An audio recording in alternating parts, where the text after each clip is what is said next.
বিশ্বব্যাপী তীব্র চিপ সংকটের সরাসরি প্রভাব পড়ছে ভোক্তার পকেটে। এবার ল্যাপটপ ও স্মার্টফোনের মতো প্রয়োজনীয় পণ্যের দাম বাড়তে পারে 200 ইউরো পর্যন্ত। এমন তথ্য উঠে এসেছে ডাচ সংস্থা এনওএস এর গবেষণায়। যদিও পরিস্থিতি সামাল দিতে বিলিয়ন ডলার বিনিয়োগ করছে প্রযুক্তি প্রতিষ্ঠানগুলো, তবে বিষয়টি সময় সাপেক্ষ হওয়ায় এখনই দূর হচ্ছে না সংকট। নুসরাত মৌমি জানাচ্ছেন বিস্তারিত।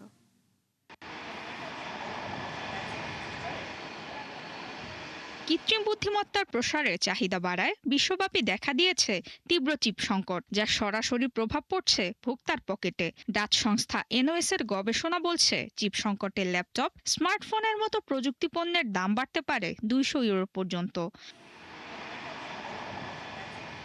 মার্কিন গবেষণা সংস্থা গার্টনারও দিচ্ছে একই তথ্য।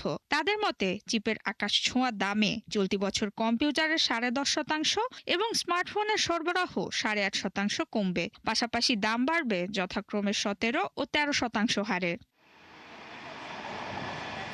এরই মধ্যে দাম বাড়ার প্রবণতা দেখা গেছে বিভিন্ন পণ্যে। স্যামসাং এর গ্যালাক্সি এ সিরিজের নতুন মডেলের দাম বেড়েছে 50 ইউরোর বেশি, প্লেস্টেশন 5-এ প্রায় 100 ইউরো। এছাড়া নেদারল্যান্ডসে এক্সবক্স কনসোলের দাম 50 ইউরো বাড়াবে মাইক্রোসফট। একই পথে হাঁটছে অ্যাপোলো, দাম বাড়ানোর ঘোষণা দিয়েছে ম্যাকবুক ও আইপ্যাডের।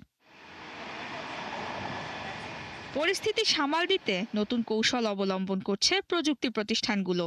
দাম বাড়ানোর পাশাপাশি নির্দিষ্ট মান কিংবা বৈশিষ্ট্যের সাথে আপোস করছে তারা, যেখানে বেশ কিছু ল্যাপটপে 16 জিবির বদলে 8 জিবি র্যাম ব্যবহার করছে নির্মাতা প্রতিষ্ঠানগুলো।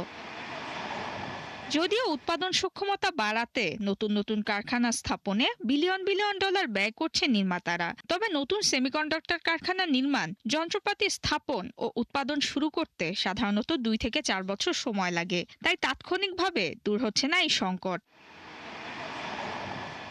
অবশ্য চিপের তীব্র চাহিদায় রমরমা ব্যবসা করছে বেশ কিছু প্রতিষ্ঠান। সম্প্রতি বছর ব্যবধানে 19 গুণ বেশি মুনাফা করে প্রযুক্তি জায়ান্ট স্যামসাং। তবে চলতি বছর তাদের মুনাফাকেও ছাড়িয়ে গেছে এসকে হাইনিক্স, পরিণত হয়েছে দক্ষিণ কোরিয়ার শীর্ষ প্রতিষ্ঠানে।